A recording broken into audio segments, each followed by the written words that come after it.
Assalamualaikum teman-teman, seperti biasa sebelum mulai Mimin mendoakan semoga teman-teman semua selalu dalam keadaan sehat walafiat. Oke, kali ini kita akan melanjutkan Martial Master versi novel bagian 1954. Bagi yang baru bergabung, selamat bergabung, dan bagi yang belum subscribe dulu lah agar Mimin tambah semangat lagi nih bikin videonya. Oke, kalau sudah kita langsung masuk ke isi ceritanya.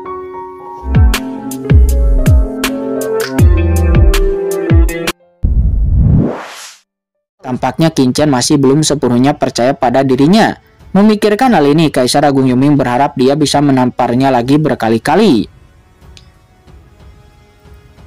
1000 tulang, kamu bisa tinggal di sini dan bantu Kaisar Agung Yoming, kata Qin melirik leluhur 1000 tulang dan berkata dengan tenang. Sebelum kemudian dia menghilang. Jangan khawatir Tuan Muda Chen, serahkan tempat ini kepada bawahan, kata leluhur 1000 tulang dengan sungguh-sungguh. Qin mengangguk, mengangkat tangannya, dan dengan percikan air laut mati yang tak terhitung jumlahnya itu diserap ke dalam tubuhnya dalam sekejap, dan saat berikutnya sosok Qin bergoyang dan dia tiba-tiba menghilang dari sini bersama Molly dan yang lainnya. Setelah merasakan bahwa Qin dan yang lainnya telah sepenuhnya meninggalkan Gunung Huangquan, Kaisar Agung Yoming menghela napas lega. Melihat air Huangquan di depannya, wajahnya tiba-tiba menjadi sangat jelek. Lalu Kaisar Agung Yoming menoleh untuk melihat leluhur 1000 tulang dan berkata dengan dingin, 1000 tulang, kamu sangat berani. Boom! Seketika tekanan mengerikan dari Kaisar Agung menimpa leluhur 1000 tulang menyebabkan tubuhnya gemetar dan dia hendak berlutut di tempat. Leluhur 1000 tulang buru-buru berkata, Kaisar, bawahan ini melakukan ini demi kebaikan Anda sendiri. Jika aku tidak berdiri lebih awal, Anda dan Tuan Muda Chen pasti mengalami konflik, dan saat itu tuanku, apa yang harus dilakukan? Kamu memikirkan ini? Kaisar Agung Yoming menus dingin. Dia saat akrab dengan kultivasi kekuatan dan juga saat akrab dengan semua metodenya. Jelas itu sangat jelas, dan tidak peduli seberapa kuat Qin itu, dia hanya berada di puncak Kaisar Semu. Jika dia berani mengambil tindakan di Gunung Huangquan-nya, maka Kaisar Agung Yoming menus dingin. Ini leluhur 1000 tulang berkata sambil tersenyum pahit. Kaisar Agung, dalam hal kultivasi dan kekuatan di Gunung Huangquan ini, Tuan Muda Chen mungkin tidak lebih unggul dari Anda. Akan tetapi dalam hal latar belakang, kamu selalu bersaing dengan Tuan Muda Chen. Itu tidak sesederhana kelihatannya. Bawahan tidak akan lebih banyak mengatakan tentang itu karena takut menyinggung perasaanmu, kata leluhur 1000 tulang. Setelah mengatakan ini, lalu 1000 tulang tiba-tiba berhenti berbicara. Sialan, latar belakang orang ini memang agak sulit, kata Kaisar Agung Yoming. Dia tampak muram. Dia menoleh untuk melihat ke arah leluhur 1000 tulang. Namun ini bukan alasan bagimu untuk mengkhianatiku, kan? Leluhur 1000 tulang lalu berkata lagi, bagaimana susahnya Kaisar Agung Yoming untuk bisa kembali ke dunia bawah dan lalu dibangkitkan di Gunung Huangquan. Tetapi jika sampai Kaisar Agung Yoming dikalahkan oleh Kaisar Wuyu dari 5 gunung suci dan yang lainnya, karena sebab telah menyinggung Tuan Muda Chen dan dihapuskan dari Gunung Huangquan setelah dibangkitkan, maka itu akan sangat sulit diterima. Lalu 1000 tulang menganalisis, memang Tuan Muda Chen mungkin tidak akan dapat membunuh Anda di Gunung Huangquan. Akan tetapi untuk menghadapi Tuan Muda Chen itu bukanlah tugas yang mudah. Dan Tuan Muda Chen pasti dapat melarikan diri. Dan jika dia melarikan diri, maka itu akan sangat merepotkan.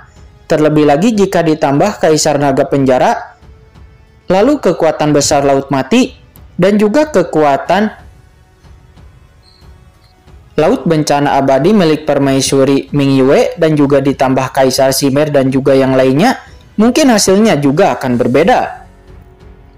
Kaisar Agung Yoming langsung tercerahkan dan dia sangat berterima kasih kepada leluhur 1000 tulang karena sebelumnya telah berbicara untuknya dan menyadarkannya.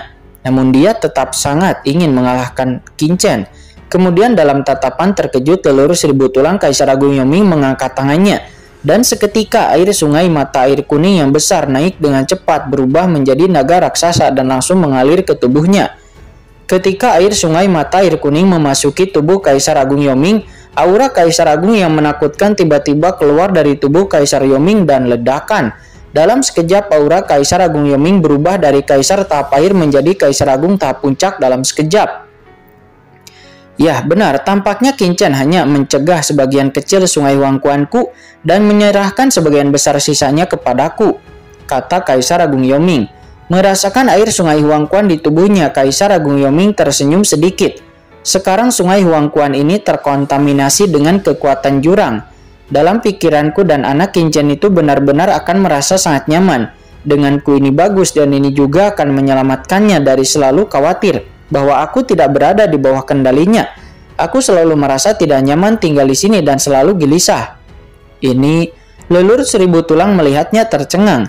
Di samping apa yang terjadi dengan Kaisar Agung Yoming, bagaimana dia bisa begitu bahagia setelah menyerap air sungai mata air kuning dengan kekuatan jurang? Kamu tidak mengerti, kata Kaisar Agung Yoming. Dia tersenyum dan melirik ke arah Leluhur Seribu Tulang. Ini disebut penyerahan diri. Bagaimanapun aku juga adalah salah satu dari 4 Kaisar Agung. Aku tidak bisa begitu saja berlutut dan menyerah seperti Kaisar Sime dan Dewi Taiyin. Anak laki-laki Qin itu telah menaklukkanku. Aku dapat yakin bahwa aku dapat mengikuti anak laki-laki itu dengan bermartabat. Bukankah itu sama dengan membunuh 2 burung dengan 1 batu? Namun Leluhur Seribu Tulang nampak masih bingung. Akan tetapi Kaisar Agung Yoming sangat malas menjelaskan. Karena yang paling utama bagi mereka sekarang adalah mengendalikan Gunung Huangquan untuknya. Seribu Tulang, bantu aku mengendalikan Gunung Huangquan, dan nanti aku akan memberimu sebagian sungai air Huangquan agar kamu bisa memasuki ranah Kaisar Agung secepatnya. Jika tidak, dengan kekuatanmu, kamu akan kembali kepada Qin di masa depan. Aku khawatir bocah Qin itu akan tersingkir, kata Kaisar Agung Yoming. Dia berkata dengan nada yang menghina. Di saat dia berbicara, Kaisar Agung Yoming melangkah keluar dan langsung mendatangi Jiuyu juga yang lainnya. Aku sangat senang kalian masih setia padaku. Setelah bertahun-tahun, sambil tersenyum, Jiuyu dan yang lainnya pun buru-buru berlutut dan dengan gemetar berkata, "Salam kepada Kaisar Agung." Sambil ketakutan ada juga ekstasi di hati mereka dan juga air mata bahkan mengalir di sudut mata mereka. Meskipun mereka tidak tahu apa yang terjadi sebelumnya, namun selama Tuan Kaisar Agung mereka bisa kembali, itu pasti akan memberikan manfaat besar bagi Gunung Huangquan mereka. Kenapa kalian masih bersujud? Berdirilah, kata Kaisar Agung Yoming mengangkat tangannya. Segera Jiuyu dan yang lainnya merasakan kekuatan menakutkan perlahan mengangkat mereka. Dan pada saat yang sama ada aura dunia bawah yang menakutkan. Air sungai sudah mengalir ke tubuh mereka. Aku sudah bertahun-tahun tidak berada di sini, di Gunung Huangquan. Terima kasih atas kerja keras kalian semua. Semua air Huangquan ini mengandung aturan asli. Ketika dunia bawah dibuka, Anda harus bekerja keras untuk mengendalikannya sesegera mungkin. Jika Anda dapat memahami aturan dan jalannya, maka Anda akan dapat segera melakukan terobosan dan memiliki kesempatan untuk memasuki ranah Kaisar Agung. Terima kasih Tuan. Semua orang pun menjadi sangat lega. Inilah yang kamu dapatkan. Aku Kaisar Agung Yoming telah kembali. Mulai sekarang Gunung Huangquan tidak akan ditutup lagi, kata Kaisar Agung Yoming. Di antaranya, dia tertawa. Tawanya membumbung ke langit, menderu. Sesaat kemudian Gunung Huangquan yang telah ditutup sejak menghilangnya Kaisar Agung Yoming pun tiba-tiba terbuka dari puncak gunung. Serangkaian cahaya yang menakutkan melonjak langsung ke langit. Jelas bagi seluruh orang yang ada di dunia bawah dirinya sang Kaisar Agung Yoming telah kembali dengan kuat. Sementara saat ini dalam kehampaan Qin dan yang lainnya terbang dengan cepat. Samar-samar di kejauhan di belakang Gunung Huangquan aura yang menakutkan membumbung ke langit dan Kaisar Agung Yoming tidak menyembunyikannya sama sekali. Tuan Muda Chen, apakah tidak apa-apa bagi kita meninggalkan Kaisar Agung Yoming di sini seperti ini? Jika dia mengungkapmu dan nyonya, maka, kata Kaisar Simei, dia dan yang lainnya berseru dengan kekhawatiran di wajah mereka. Qin melihat ke belakang dan berkata dengan dingin, Yoming, dia adalah orang yang cerdas. Dia tahu apa yang harus dilakukan demi keuntungannya. Saya yakin dia tidak akan mengolok-olok masa depannya sendiri. Selain itu, transisi seharusnya berlatih dalam kesengsaraan abadi. Sekarang jika kita tinggal di Gunung Huangquan itu tidak akan mudah untuk digunakan lagi. Lagi pula kembalinya Kaisar Yoming pasti akan menyebabkan keributan di seluruh dunia bawah. Dan itu akan menarik perhatian yang tak terhitung jumlahnya. Apa Tuan Muda membiarkan Kaisar Yoming menarik perhatian seluruh dunia bawah? dan lalu mengubah target kepada dia? Mata Kaisar Sime berbinar. Qin tersenyum tipis dan berkata, "Selain Kaisar Yoming, aku kira Kaisar Wu Yue dari 5 gunung suci juga telah menjadi target sekarang." Mengatakan ini, Qin sambil mengangkat kepalanya dan melihat ke lokasi gunung Hun Yue, matanya sedikit menyipit. Kita pun berpindah di gunung Hun Yue saat ini, seperti yang diharapkan oleh Qin. Orang-orang kuat yang tak terhitung jumlahnya sedang berkumpul di seluruh gunung Hun Yue. Mereka semua seperti badai yang mengerikan. Begitu penguasa Kelanjurang keluar, dia bertingkah seolah-olah dia menjadi gila, dan dia menyerang Kaisar Wu Yue dengan gila-gilaan. Postur tubuhnya sangat gila, seolah-olah dia tidak akan berhenti sampai dia dapat menghabisi Kaisar Wu Yue. Dan boom, boom, boom. Aura Kelanjurang yang tak berujung dan menakutkan memenuhi udara, menyebar seperti wabah. Orang Kelanjurang itu terus mengambil tindakan dan meledakkan serangan ke arah Kaisar Wu Yue. Hal ini seketika mengejutkan banyak orang kuat di dekat gunung Hun Yue. Ekspresi mereka berubah dan mereka mundur satu demi satu. "Kaisar Wu Yue, kamu mengatakan bahwa kamu tidak berkolusi dengan Kelanjurang. Tetapi sekarang ada orang Kelanjurang yang kuat yang bersembunyi di dojomu. Apalagi yang bisa kamu katakan?" Kata Kaisar Yan. Dia berteriak dengan marah dan dia sangat senang. Dia nampak bersemangat. Sialan, dia sebelumnya hampir mati. Itu karena sebuah kesalahan Kaisar Mengpo. Tapi ternyata memang benar Kaisar Wu Yue berkolusi dengan Kelanjurang. Sementara Kaisar Wu Yue sendiri, dia sedang melawan orang Kelanjurang itu dan dia bergumam dengan ketakutan dan kemarahan.